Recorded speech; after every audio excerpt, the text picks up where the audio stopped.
எந்த ஒரு ஃபேன்சி இன்க்ரீடியன்ஸுமே இல்லாமல் பேசிக் இன்க்ரீடியன்ஸை வச்சுட்டு ஃப்ரோசன் சிக்கன் லாலிபாப் செய்ய போகிறோம். ஒரு ஃபுட் ப்ராசஸரில் 1/4 கிலோ சிக்கன் எடுத்துருக்கேன். Onion, ginger garlic paste 1 spoon, 4 green chillies cut பண்ணி எடுத்துக்கலாம். இட்டாலியன் சீசனிங் தேவையான ஆட் பண்ணிக்கோங்க. கொஞ்சம் கொத்தமல்லி, தேவையான அளவுக்கு உப்பு, soya sauce 1 spoon, 6 tablespoon bread crumb, 40 ml water add பண்ணியிருக்கேன். நல்லா பிளெண்ட் பண்ணிவிட்டு இதில் fried rice chicken masala add பண்ணுறேன். Mozzarella cheese 6 tablespoon add பண்ணியிருக்கேன்.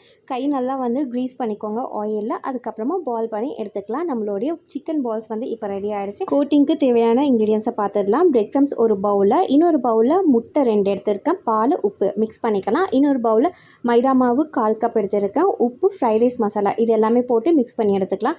ஃபஸ்ட்டு நம்மளோட சிக்கன் பால்ஸை லைட்டாக மைதாவில் கோட் பண்ணி எடுத்துகிட்டு இந்த டீ வடிகட்டி இருக்கும்ல அதில் வச்சு லைட்டாக இந்த எக்கை வச்சு நம்ம நல்லா டிப் பண்ணி எடுத்துக்கலாம். ஒரு ஃபோர்க் ஸ்பூனில் எடுத்து அகைன் பிரெட் க்ரம்ஸில் நான் ஃபுல்லாக கோட் பண்ணி எடுத்திருக்கேன். சூப்பராக நம்மளுடைய சீஸ் சிக்கன் பால் ரெடி ஆகிடுச்சு. இதை நீங்கள் லோ டு மீடியம் ஃப்ளேமில் வச்சு லைட்டாக ஃப்ரை பண்ணி எடுத்துக்கோங்க. 3 மினிட்ஸ் ஈச் சைடு வச்சு ஃப்ரை பண்ணி எடுத்துக்கலாம். தேவையான அளவுக்கு ஃப்ரை பண்ணி வச்சுட்டு பேலன்ஸ் இருக்க பால்ஸை 8 கண்டெய்னரில் ஃப்ரீசரில் 1 வீக் அளவுக்கு ஸ்டோர் பண்ணி வச்சு யூஸ் பண்ணிக்கலாம். நீங்கள் இன்கேஸ் ஃப்ரை பண்ணுறதா இருந்தால் 1 hour பிஃபோர் நீங்கள் வெளியில் எடுத்து வச்சுட்டு அதுக்கப்புறமா ஃப்ரை பண்ணுங்கள். ஃபாலோ பண்ணுங்கள்.